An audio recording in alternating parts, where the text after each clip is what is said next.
Hello, my dear friends. Welcome to my channel. Don't forget to like, share, subscribe, and press the bell icon.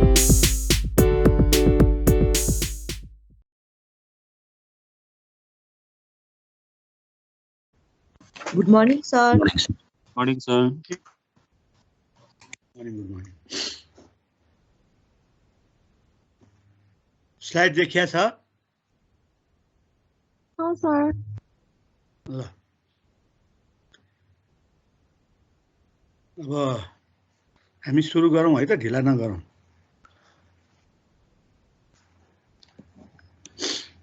So yesterday we discussed on different types of competitive strategy, and any organization or any manufacturer company, they have compete on quality, they have compete on speed, they have compete on dependability, they have compete on flexibility, and they have compete on cost.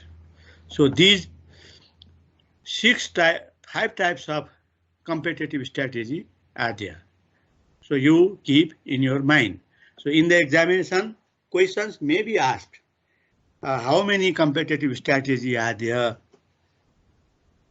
So if that question asked, then you can write in this way and you explain yourself.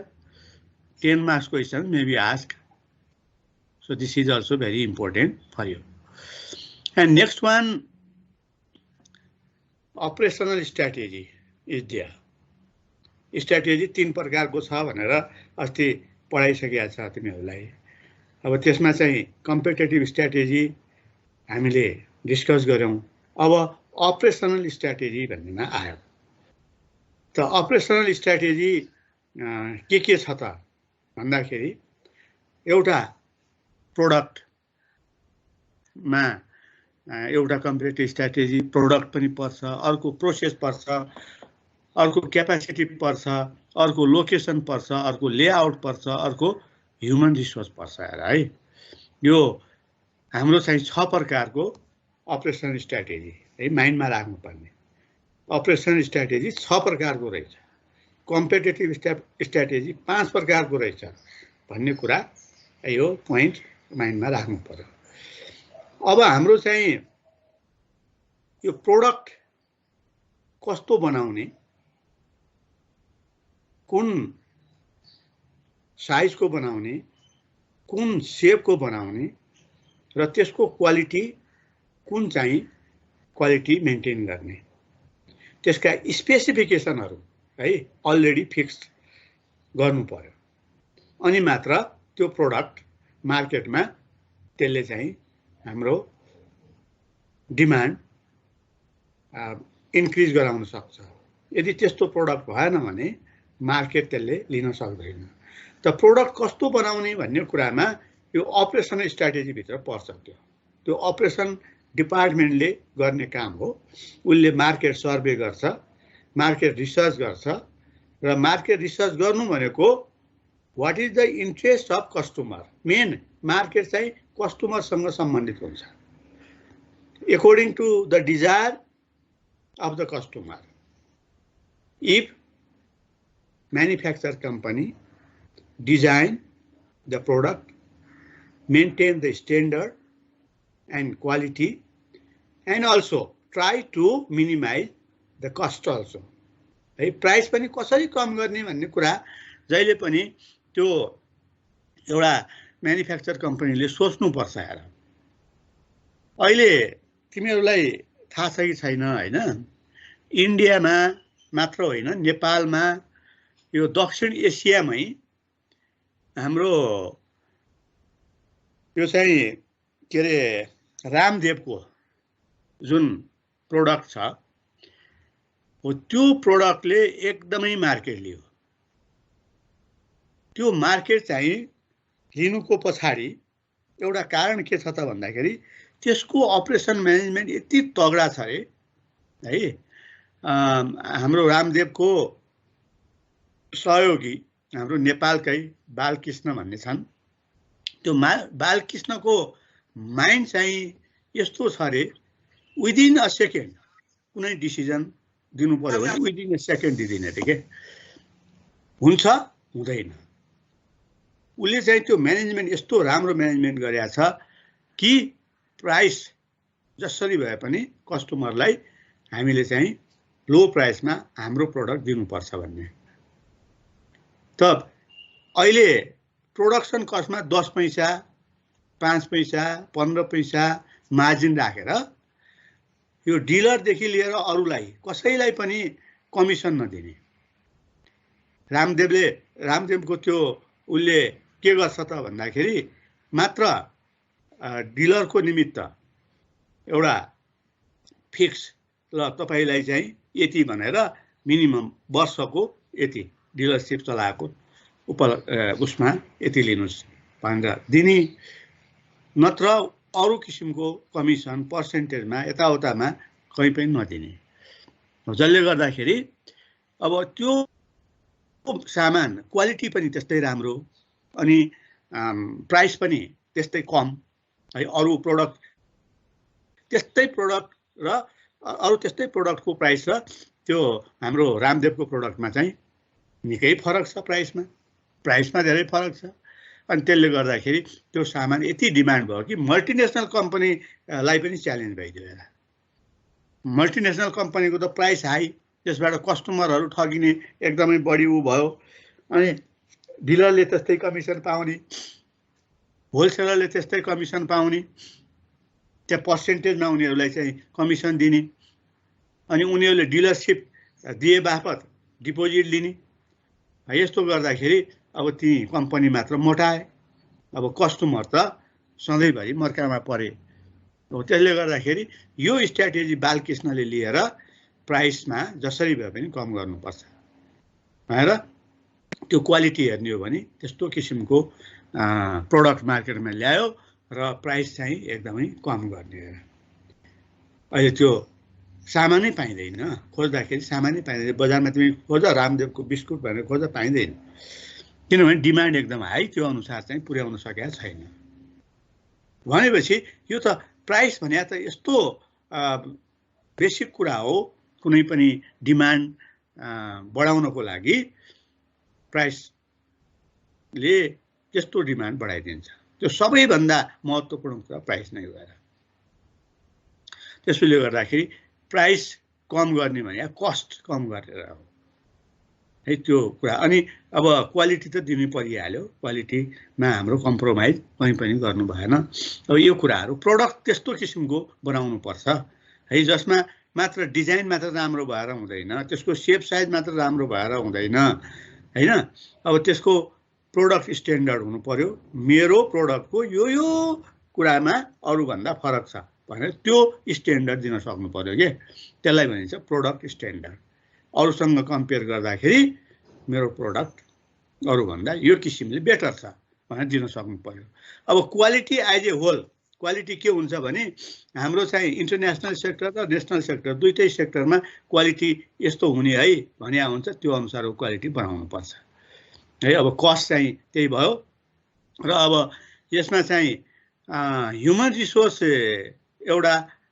के हुन्छ त भन्दाखेरि यहाँ लेखिया छ हेर human resources to cope with these strategic decision अब हाम्रो यस्तो किसिमको ह्युमन रिसोर्स हुनु पर्यो कि हो जसले प्रोडक्ट डिजाइन राम्रो गरोस् त्यो किसिमको इन्जिनियरहरू राख्नु पर्यो प्रोडक्ट स्ट्यान्डर्ड उसले फिक्स गरोस् राम्रो क्वालिटीको प्रोडक्ट दिन सकोस् र कस्टलाई मिनिमाइज गर्न सकोस् हो त्यस्तो किसिमको ह्युमन रिसोर्सलाई कोप गर्ने भने इम्प्लोइमेन्ट दिने इम्प्लोइमेन्ट चाहिँ त्यस्तोलाई दिन सक्नु पर्यो त्यो राम्रो ह्युमन रिसोर्सलाई हामीले चाहिँ इम्प्लोइमेन्ट दिनको लागि त के हुनु पर्यो फेसिलिटी पनि त्यही अनुसार दिनु पर्यो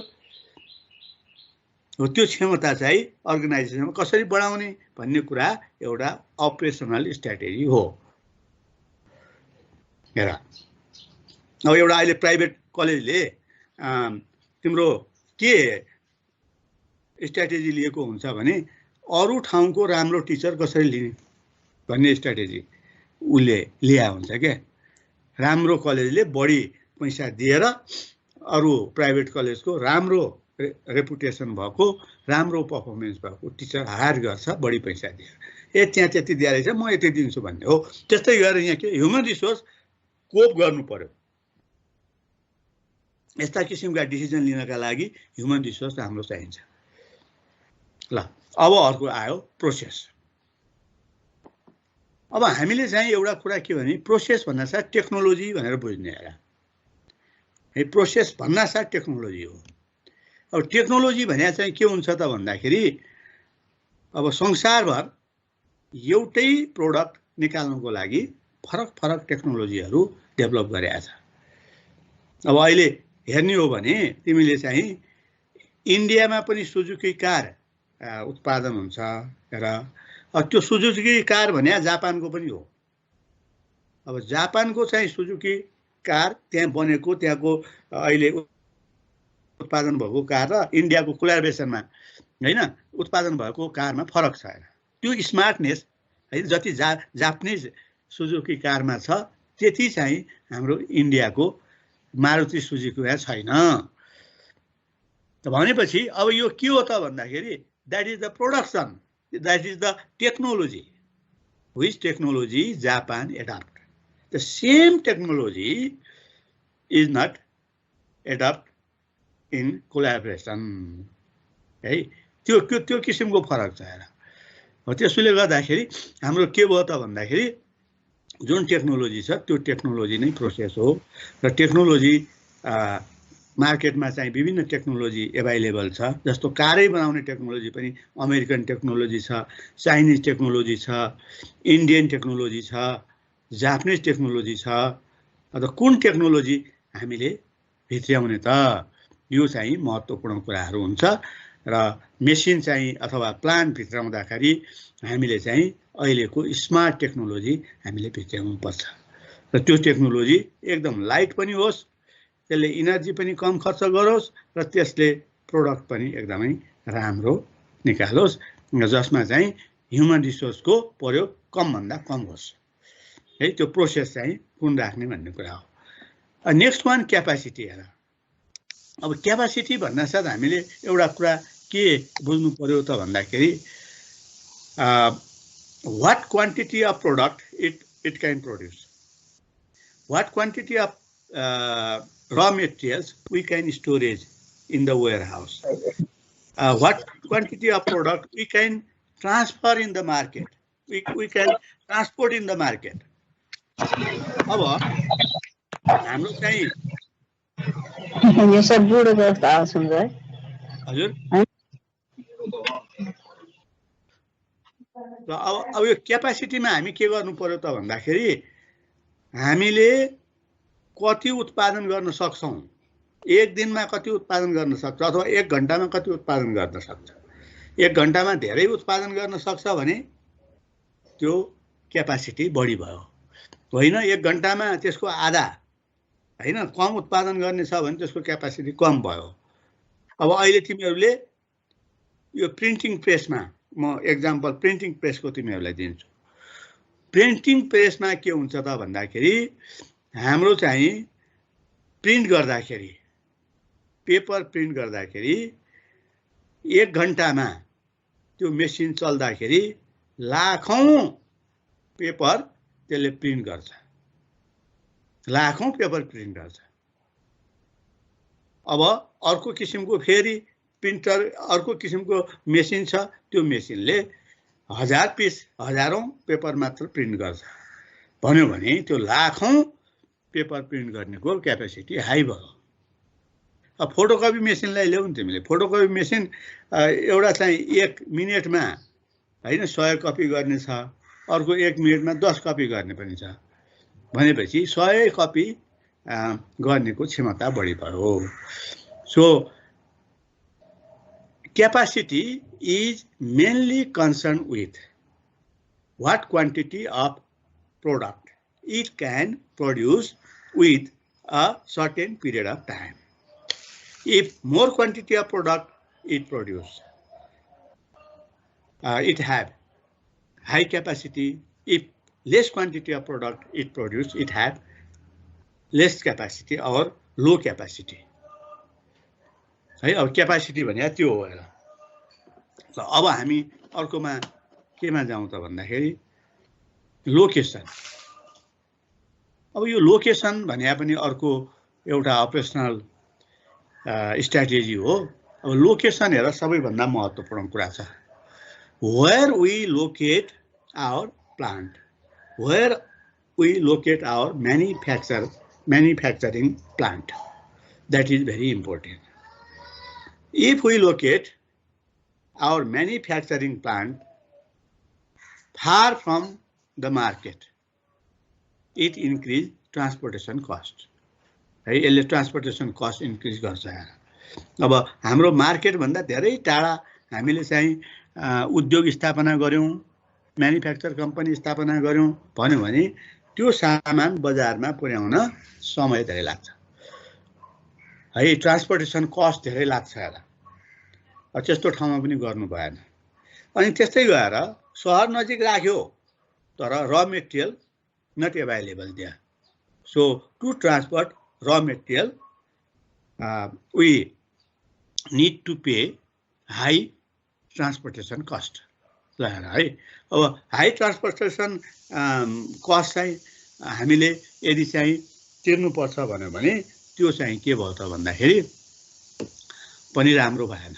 जहाँ र मेटेरियल नजिक छ हो त्यो ठाउँमा हामीले चाहिँ उद्योग राख्नु पर्यो। अहिले सिमेन्ट उद्योग काठमाडौँमा किन नराखेको, किन उदयपुरमा राखेको, किन हेटौडामा राख्यो हैन, किन यो तल के अरे हाम्रो यो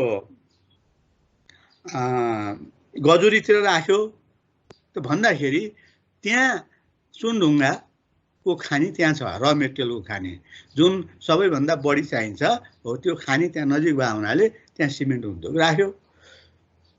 अब त्यो सिमेन्टलाई मार्केटमा पुर्याउन अब त्यो ठाउँबाट नारायणघाट पुर्याउन पनि नजिक भयो, काठमाडौँ पुर्याउन पनि नजिक भयो, वीरगञ्ज पुर्याउन पनि नजिक भयो, सुदूरपश्चिम पुर्याउन पनि नजिकै पर्छ। त्यस्ता किसिमका लोकेसनहरू छान्नुपर्छ हेर। अनि लोकेसन छान्दाखेरि सुविधाहरू सबै भए हुनु पर्यो फेरि है। पानीको सर्टेज भएको त्यो भयो भने पनि भएन। अनि त्यस्तै गएर हाम्रो चाहिँ यो हावापानी अब धेरै चाहिँ चिसो, धेरै गर्मी त्यस्तो पनि हुनु भएन। अब बिजुलीको राम्रो सुविधा भएको हुनु पर्यो, बाटोघाटो है यसको राम्रो सुविधा भएको हुनु पर्यो, टेलिफोनदेखि लिएर अरू सञ्चारका माध्यमहरूको पनि त्यहाँ सुविधा भएको हुनु पर्यो। त्यस्तोलाई हामीले भन्ने गर्छौँ लोकेसन। त्यस्तो लोकेसन छान्नुपर्छ है। यो विचार गर्नु पर्यो। लोकेसन छान्दाखेरि हामीले चाहिँ मात्र एउटा र मेटेरियल को उपलब्धतालाई मात्र हेरेर हुँदैन, त्यसमा इन्फ्रास्ट्रक्चर पनि राम्रो डेभलप भएको हुनु पर्यो। बाटो, बिजुली, खानेपानी, टेलिफोन आदिको सुविधा सहजै उपलब्ध हुने ठाउँ हुनु पर्यो। अब लेआउट भन्यो। अब लेआउट भने अस्ति नै हाम्रो कुरा पनि भएको छ। Layout is that process in which we arrange available physical things in proper way,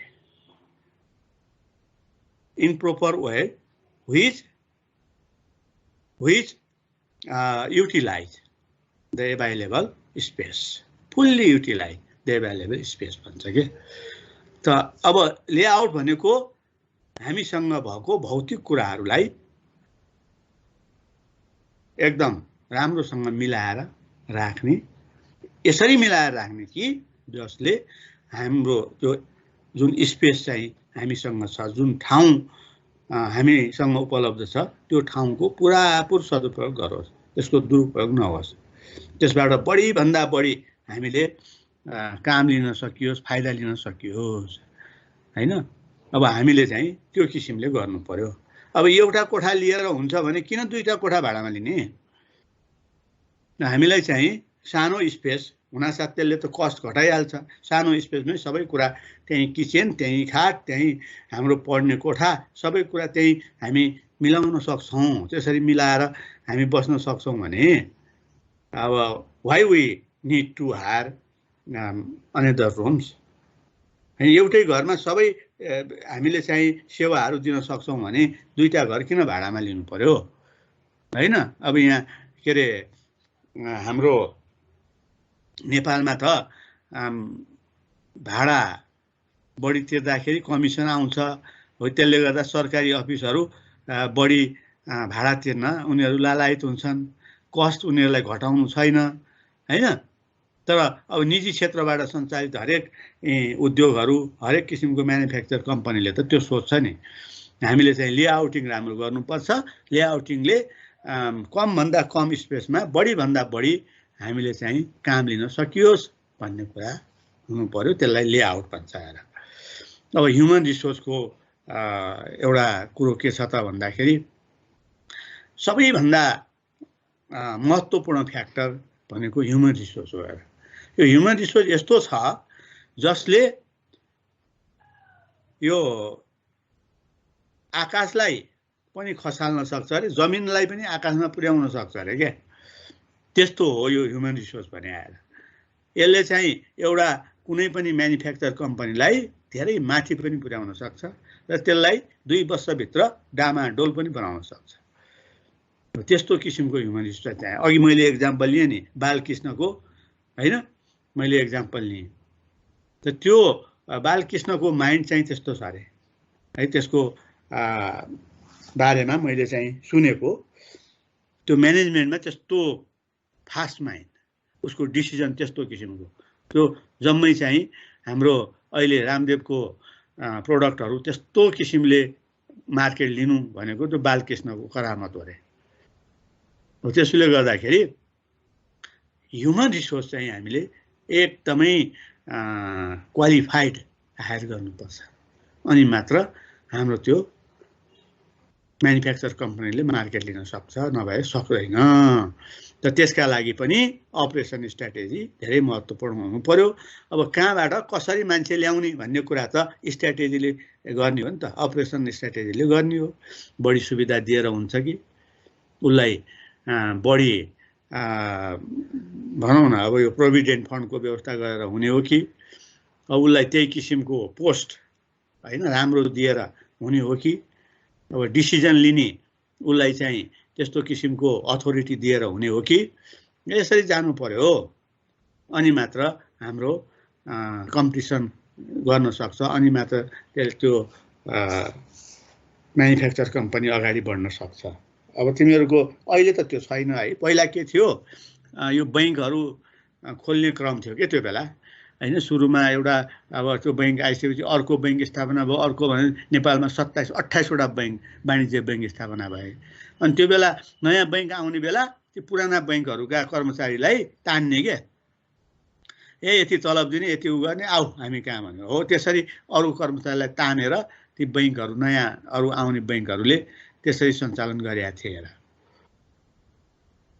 अब यो नबिल बैंक को अनिल हैन शाह, उसले नबिल बैंकलाई धेरै माथि पुर्यायो। अनि त्यो पुर्या देखेर मेगा बैंक भन्ने आयो हेर है, यो मेगा बैंक भन्ने आयो। अनि मेगा बैंक आउँदाखेरि त्यो मेगा बैंकमा चाहिँ अनिल विक्रम शाह गयो हेर, के अरे हलोदेखि हाइड्रोसम्म भन्ने एउटा स्लोगन ल्यायो अनिल विक्रम शाह।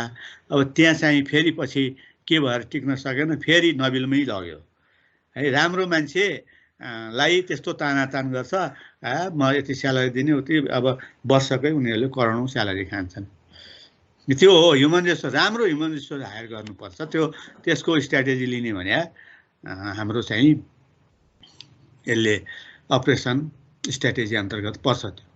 अब अपरेसनल ट्याक्टिक्स मा हाम्रो 4 वटा पर्छ है। अपरेसनल ट्याक्टिक्स अफ 4 टाइप्स, यो 4 टाइप्सको छ। एउटा इन्भेन्ट्री एन्ड जेआइटी ट्याक्टिक्स भनौँ। अब यो इन्भेन्ट्री भने पनि धेरै महत्त्वपूर्ण कुरा हो हेर। कुनै पनि अर्गनाइजेसनको लागि, कुनै पनि कम्पनीको लागि यदि चाहिँ इन्भेन्ट्री राम्रो हुन सकेन भन्यो भने त्यो अवस्थामा त्यसको अरू कुराहरू राम्रो हुन सक्दैन। त्यसैले इन्भेन्ट्रीले के गर्छ त भन्दा कति र मेटेरियललाई मैले कति समयसम्म स्टोर गरेर राख्ने, मेरो प्रोडक्ट कुन वेयर हाउसमा मैले कुन समयमा पुर्याउने, मेरो चाहिँ इन्भेन्ट्री एकदमै के होस् त भन्दाखेरि साइन्टिफिक होस् भने के भने त्यो इन्भेन्ट्री कस्ट हाई नहोस्, इन्भेन्ट्री कस्टले ओभरअल कस्टलाई इन्क्रिज नगरोस्, ठिक्क मात्रामा इन्भेन्ट्री कसरी गर्न सकिन्छ, यो कुरा धेरै महत्त्वपूर्ण कुरा हुन्छ। तर हाम्रो इन्भेन्ट्री गर्यो तर त्यो हाम्रो सामान नोक्सान हुने गएर लामो समयसम्म पनि त्यो मार्केटमा पठाउन नसक्ने किसिमको इन्भेन्ट्री गर्यो भने अनि त्यस पछाडि तिम्रो नोक्सान मात्र हुन्छ। अब त्यो आखिर चाहिँ गोदाममा पनि है इन्भेन्ट्री भने त गोदाममा राख्ने हो, सामानलाई लामो समयसम्म राख्ने। अब त्यो इन्भेन्ट्री गर्दाखेरि बिजुलीको खर्च हुन्छ र अनि त्यहाँ चाहिँ हाम्रो पाले राख्या हुन्छ, यो एकजना मान्छे सेक्युरिटी त त्यहाँ एकजना मात्र होइन धेरै सेक्युरिटीको खर्च हुन्छ।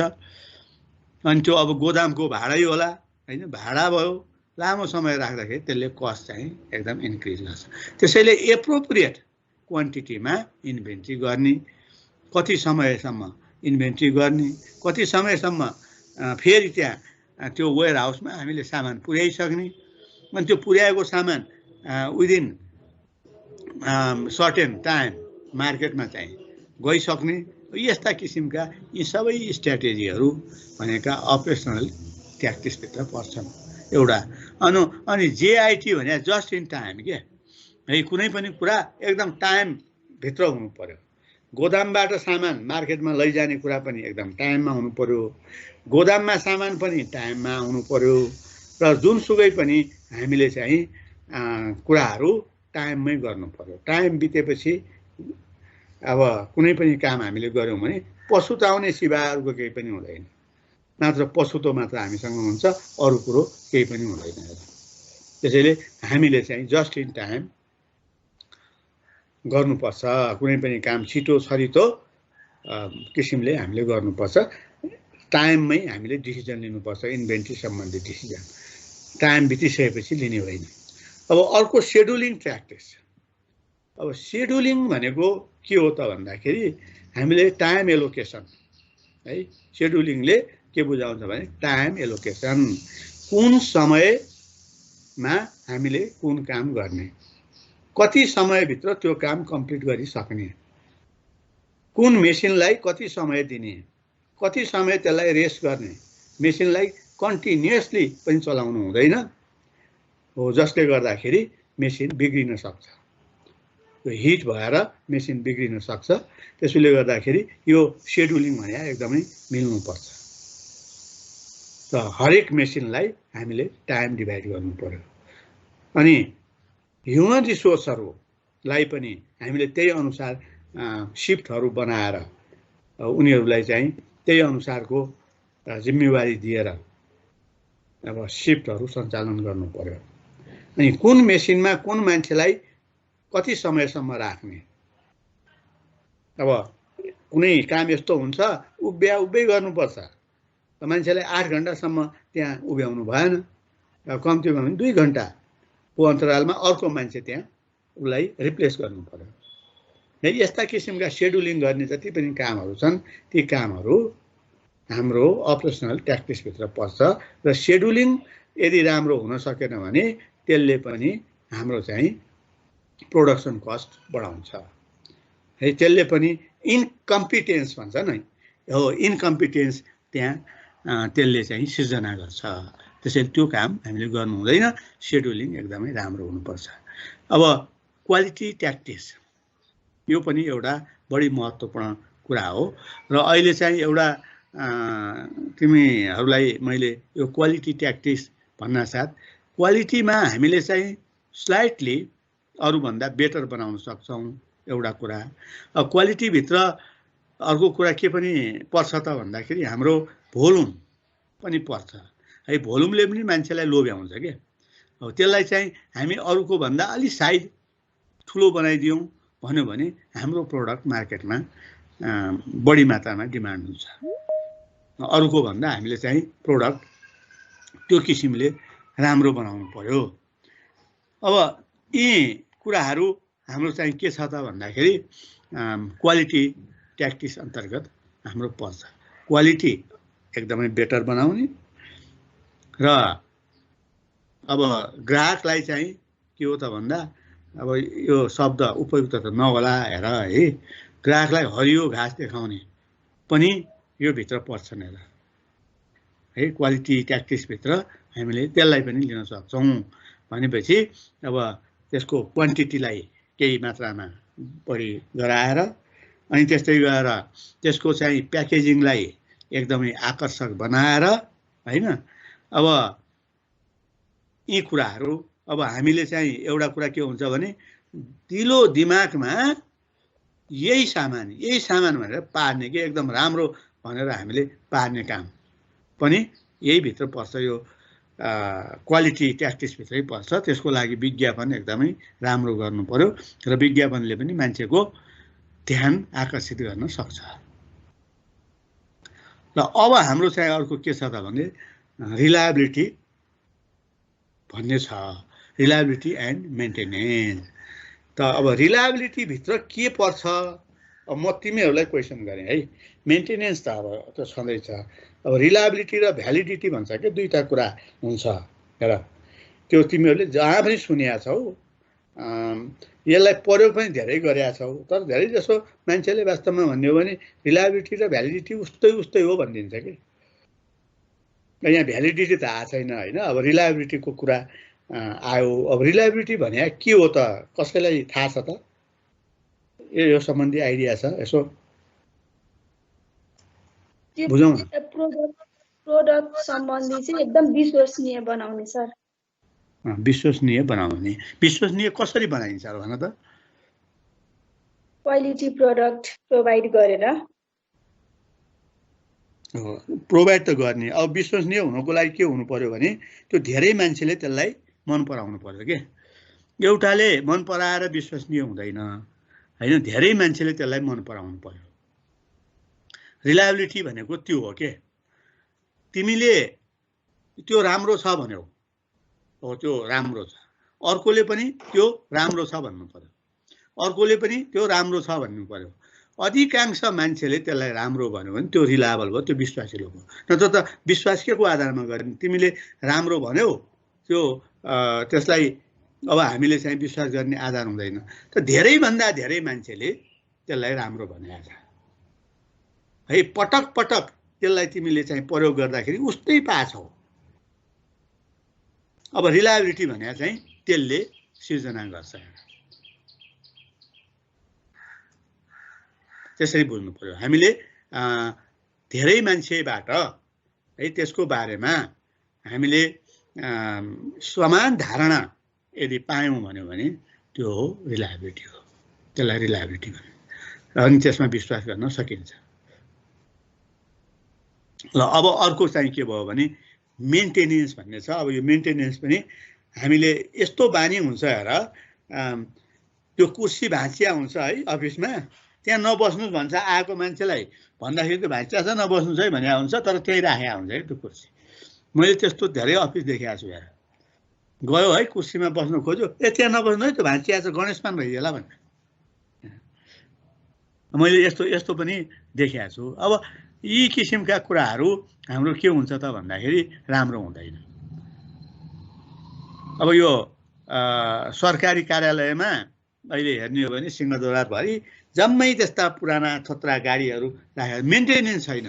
नयाँ किन्ने, त्यो गाडीलाई बरु बिग्रेपछि बाहिर घाम पानीमा सडाइदिने है। यस्ता अब यी धेरै युट्युब च्यानलमा पनि तिमीहरूले देख्न सक्छौ। यस्तो छ प्रवृत्ति। नयाँ किन्दा कमिसन आउँछ, त्यो पुरानो डिजाइनको चाहिँ बनाएर के हो, अहिले त एयर कन्डिसनवाला भए हरेक किसिमको सुविधा भएको गाडी किन्यो भने अब कमिसन पनि आयो, मजा पनि आयो चढ्दाखेरि। अनि त्यस्तो किन्ने, ती गाडीहरू चाहिँ त्यसरी घाम पानीमा सडाउने होइन। हो त्यस्तो त्यो भने चाहिँ हाम्रो चाहिँ मेन्टेनेन्स नहुनु, कस्टलाई रिडक्सन गर्न नखोज्नुलाई हामीले भन्छौँ। तर प्राइभेट कम्पनीले के गर्छ त भन्दाखेरि जहिले पनि उसले नयाँ भन्दा पुरानोलाई चाहिँ मेन्टेनेन्स गरेर त्यसैबाट बढीभन्दा बढी फाइदा लिने काम गर्छ। किनभने नयाँ मेसिन नयाँ प्लान्ट राख्नु भने त करोडौँ रुपियाँ खर्च हुन्छ, त्यो लगानी किन गर्ने, भएको पुरानोलाई चाहिँ मेन्टेनेन्स गर्ने, त्यसैलाई स्मार्ट बनाउने, त्यसैबाट अझ बढी काम लिन सकिन्छ नि। हो त्यो चाहिँ सोचाइ राख्नुपर्छ। र कुनै पनि हाम्रो मेसिनरी आइटमहरू है, कुनै पनि अफिसमा प्रयोग हुने टेबल कुर्सीदेखि लिएर अब कम्प्युटर यी हरेकलाई समयमा है अन टाइम हामीले चाहिँ मेन्टेनेन्स गरेर एकदम रेडी अवस्थामा राख्नुपर्छ। त्यो रेडी अवस्थामा राख्ने कामलाई हामीले भन्छौँ अपरेसनल ट्याक्टिक्स भन्छौँ। यो सबै कुरा रेडी भयो भने पो त्यसबाट हाम्रो कस्ट कम हुन्छ र हामीले सामान उत्पादन गर्न सक्छौँ।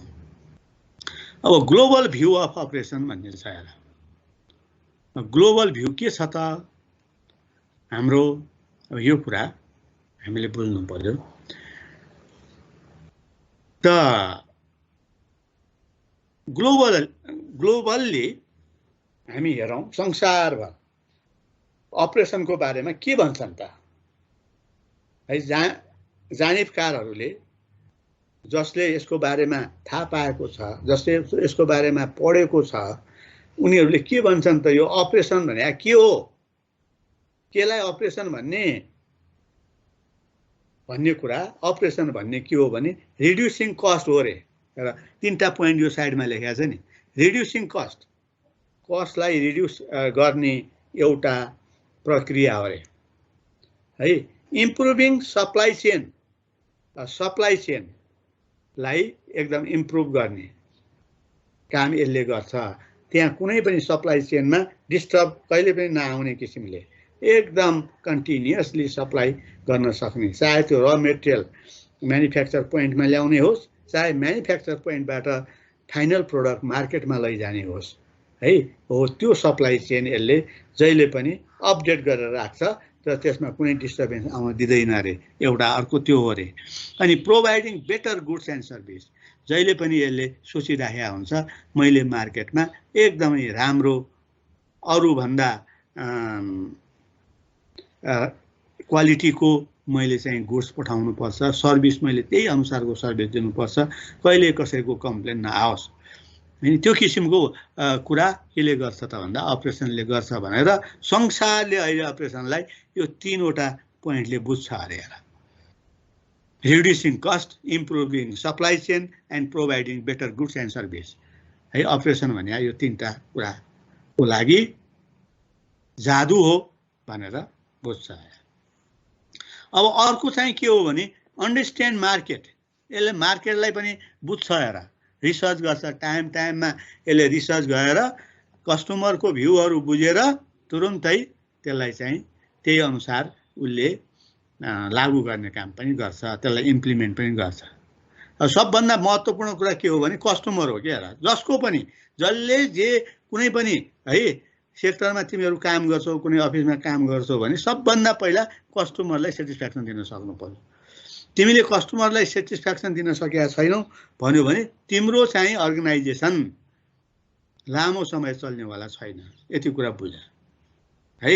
अब तिमीहरू अहिले सरस्वती क्याम्पसको विद्यार्थी, सरस्वती क्याम्पसले रेस्पोन्स गरेका छैन।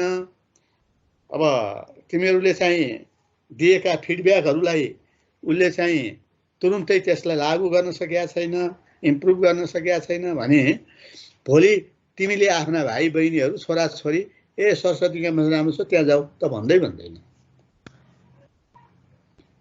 हो त्यसैले यो सरस्वती क्याम्पसको कुरो मात्र होइन क्या। एउटा पसलमा सामान किन्न जाँदा उसले तिमीलाई राम्रो व्यवहार गरेन भने तिमीले नै अरूलाई पनि भन्छौ त्यहाँ नजानु है, व्यक्ति छुचो छ, एकदम काम नलाग्ने मान्छे छ त्यो पसलले है, महँगो, फेरि त्यसले मन परी मूल्य पनि लिन्छ। एकचोटि मान्छेलाई त्यस्तो साइकोलोजी परेपछि मरे त्यो पसलमा त्यो मान्छे जाँदैन र उसले आफूलाई चिनेका जानेकालाई पनि त्यहाँ नजाऊ है भनिदिन्छ। त्यसैले क्षणिक लाभ होला के हेर। एउटा व्यक्तिले एउटा कर्मचारीले तुरुन्तै त्यो बेला चाहिँ कुनै किसिमको उसले सेटिस्फ्याक्सन लिएला, तर त्यसले चाहिँ लामो समयसम्म त्यो अर्गनाइजेसनलाई असर पारिराखेको हुन्छ। यस्तो कहिले पनि हामीले गर्नु हुँदैन। मार्केटलाई एकदमै बुझेर हामी जानुपर्छ। मार्केटलाई बुझ्ने भने के हो त भन्दा कस्टमरलाई बुझ्ने हो र कस्टमरलाई सेटिस्फ्याक्सन हुने किसिमले अगाडि बढ्नुपर्छ। Learn to improve operation. अब एउटा कुरा के हो त भन्दाखेरि मैले मेरो समग्र यो सर्भिस, अपरेसन भन्ने सर्भिस हो कि वास्तवमा, मेरो सर्भिसलाई मैले कसरी सुधार गर्न सक्छु हैन। अब विश्वभर कस्ता कस्ता चाहिँ स्ट्र्याटेजीहरू प्रयोग भएका छन्, कस्ता कस्ता थ्योरीहरू प्रयोग भएका छन्, कस्ता कस्ता कुराहरू त्यहाँ लागू भएका छन्, यो सबै अध्ययन गर्नुपर्छ। अध्ययन नगरिकन पनि हुँदैन। आफैले मात्र एउटा कुर्सीमा बसेर त्यहाँ कर्मचारीलाई खटाएर हेरेर हैन, त्यो एउटा गोठालोले गाई बस्तु हेरे जस्तो मात्र गर्ने होइन के हो। आफ्नो दिमाग पनि के हुनु पर्यो, अलि एक्सपान्सन गर्नु पर्यो, नलेज चाहिँ बढाउनु पर्यो। हो त्यसका लागि अहिले संसारमा के प्र्याक्टिस छ त, what practice is going on. So about that we learn and we implement that knowledge है। त्यो नलेजलाई हामीले इम्प्लिमेन्ट गर्नुपर्छ। त्यसलाई भन्छ learn to improve operation. Attract and retain global talent. अब हामीले एउटा कुरा के हो त भन्दाखेरि हामीले चाहिँ कुनै पनि कुरालाई हामीले त्यो एट्र्याक्सन दिन सक्नु पर्यो। के एट्र्याक्सन दिन सक्नु पर्यो त भन्दाखेरि हाम्रो प्रोडक्ट प्रति कस्टमरको एट्र्याक्सन हामीले दिन सक्नु पर्यो। अनि अर्को हामी ग्लोबल ट्यालेन्टलाई हामी रिटेन गर्न सक्नु पर्यो, एडप्ट गर्न सक्नु पर्यो। हाम्रो ग्लोबलको ट्यालेन्ट अहिले के छ त, नलेज के छ। ट्यालेन्ट भनेकै नलेज हो। ग्लोबलको ट्यालेन्टलाई हामीले चाहिँ हाम्रो म्यानुफ्याक्चर कम्पनीमा पनि लागू गर्नु पर्यो है। नयाँ त्यस्ता किसिमका सफ्टवेयर आएका छन् भने त्यसलाई लागू गर्नु पर्यो। ट्रान्सपोर्टेसनमा त्यस्तो किसिमको कुनै टेक्निक डेभलप भएको छ भने त्यसलाई एप्लाई गर्नु पर्यो। अब ह्युमन रिसोर्स चाहिँ हामी कहाँ पुग्दैन भने हायर त्यही किसिमको एकदम कम्पिटेन्ट ह्युमन रिसोर्स पनि हायर गर्नु पर्यो। अब यी सबै कुराहरू हाम्रो केले गर्छ त भन्दाखेरि अपरेसनले गर्छ भन्ने यी भ्यूहरू छन् है। यो ग्लोबल भ्यू हो। यो ग्लोबल भ्यू भने सबैले यसलाई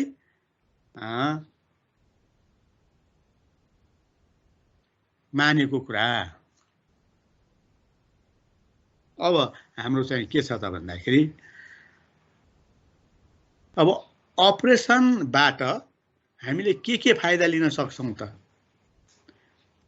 है, के कुराहरू प्राप्त गर्न सक्छौँ यहाँ। Achieving competitive advantage through operation. अब अपरेसनबाट हामीले कस्तो किसिमको कम्पिटेटिभ एडभान्टेज लिन सक्छौँ। यदि त्यहाँ अपरेसन भएन भने यो किसिमको कम्पिटिसनको एडभान्टेज हामीले लिन सक्दैनौँ। यो किसिमको प्रतिस्पर्धात्मक फाइदा हामीले लिन सक्दैनौँ है। यसमा के छ भने कम्पिटिङ अन कस्ट। अब तिमीहरूलाई थाहा छँदैछ यहाँ यतापट्टि लेखेका कुरा मैले पढिनँ है, सामान्य कुरा नै लेखेका छन्, एक्जाम्पलका कुराहरू त्यहाँ दिएको छ उसले। म अब आफै भन्छु कस्ट भने सबैभन्दा महत्त्वपूर्ण कुरा हो। हामीले चाहिँ कुनै पनि कम्पिटिसन है कसैसँग गर्नुपर्ने छ, आफ्नो प्यारलल प्रोडक्टसँग गर्नुपर्ने छ भने हामीले चाहिँ कस्ट मिनिमाइज गर्नैपर्छ है। अब कस्ट मिनिमाइज कसरी गर्न सकिन्छ त्यो कुरा के हो त भन्दाखेरि अपरेसन म्यानेजमेन्टले सोच्ने काम उसको हो। अपरेसन म्यानेजमेन्टले एउटा के हुन्छ त भन्दा उसले आवश्यक सङ्ख्यामा हाम्रो स्टाफ ओभर स्टाफ भयो भने त्यसले कस्ट बढाउँछ। त्यसैले आवश्यक सङ्ख्यामा मात्र स्टाफ उसले राख्छ र कुन ठाउँमा कस्तो किसिमको स्टाफले बढी काम गर्न सक्छ उसबाट बढीभन्दा बढी हामीले चाहिँ काम लिन सक्छौँ त्यस्तो किसिमको स्टाफलाई मात्र हायर गर्छ र त्यस्तो स्टाफलाई त्यहाँ खटाउँछ। स्टाफ त धेरै हुन्छन् अफिसमा। अब त्यो कुन चाहिँ त्यो भएका स्टाफमा पनि कोही चाहिँ बढी राम्रा हुन्छन्, कोही कम राम्रा हुन्छन् र कुनलाई कुन ठाउँमा पठाउने, जब एसाइन गर्ने त्यो कुरा पनि हाम्रो चाहिँ अपरेसनले गर्छ हेर, जसले गर्दाखेरि कस्टलाई चाहिँ त्यसले घटाउँछ। अर्को कुरो र मेटेरियल हैन को कस्ट पनि धेरै हाई हो। मेटेरियल हामीले जति पनि खरिद गर्छौं त्यो मेटेरियलको कस्ट एकदम हाई हो। अब हामीले कहाँबाट खरिद गर्दाखेरि कम मूल्यमा हाम्रो र मेटेरियल भेट्याउन सकिन्छ, त्यो कुरो पनि अपरेसन म्यानेजमेन्टले गर्ने काम गर्छ। त्यो अपरेसनको जिम्माको कुरो हो हेर, कस्ट रिड्युस गर्ने। अनि अर्को कुरो के हो त भन्दाखेरि अघि मैले शेड्युलिङको कुरा गरेको थिएँ। शेड्युलिङ पनि राम्रो मिलेन भन्यो भने त्यो अवस्थामा चाहिँ त्यसले पनि कस्ट हाई गर्छ। त्यसैले शेड्युलिङ स्मार्ट बनाउने काम पनि हाम्रो चाहिँ यो के अरे हाम्रो अपरेसन म्यानेजमेन्टको हो। अनि त्यस्तै गएर हामीले चाहिँ एउटा कुरा के हो त भन्दाखेरि यो अनावश्यक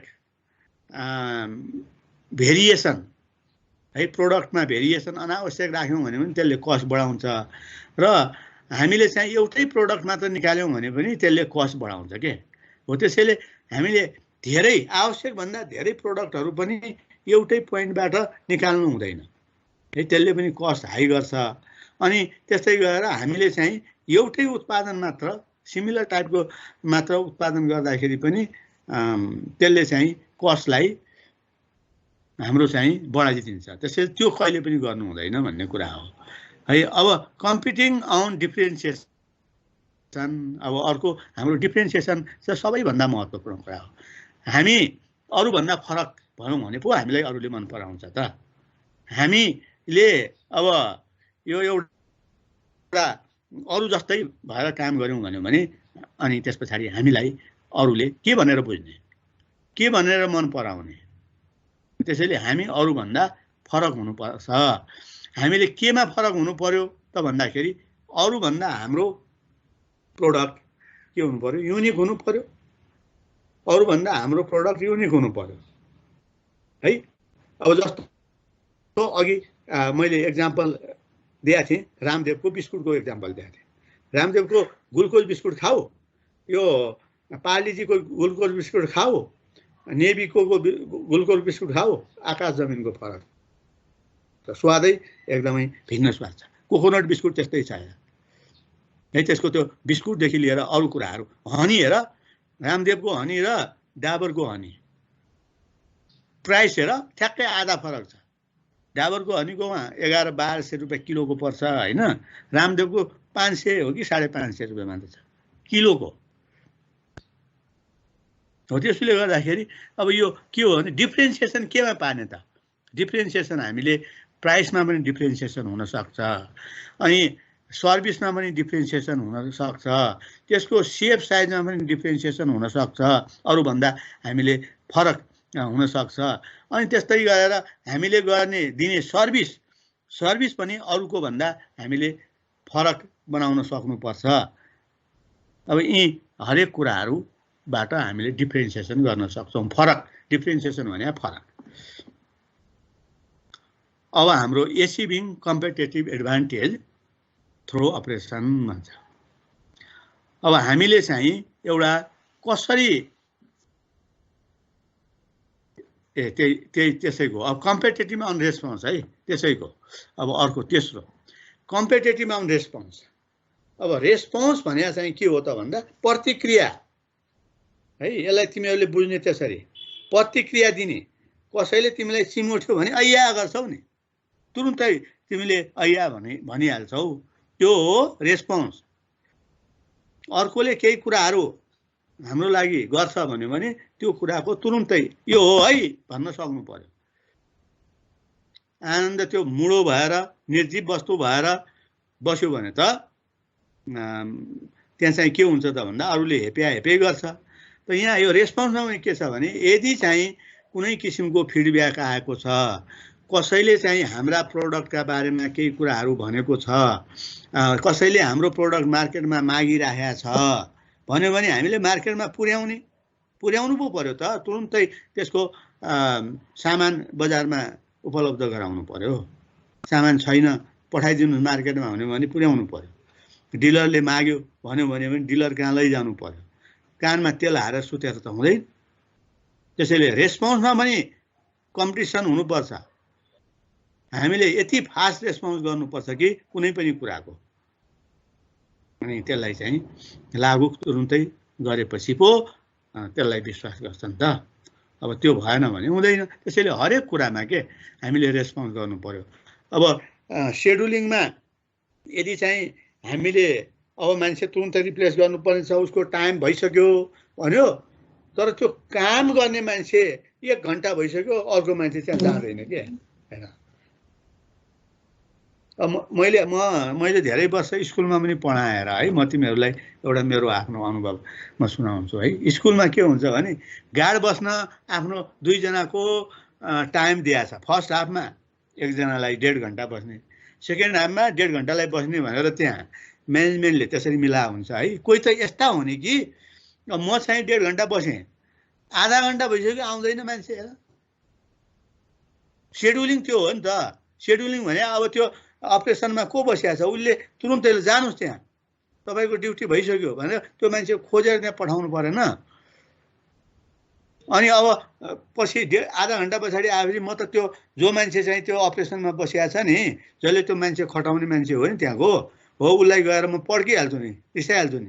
आधा घन्टा म 2 घन्टा बसेँ, त्यो मान्छे यसरी ढिला आयो, म भनिहाल्छु हेर।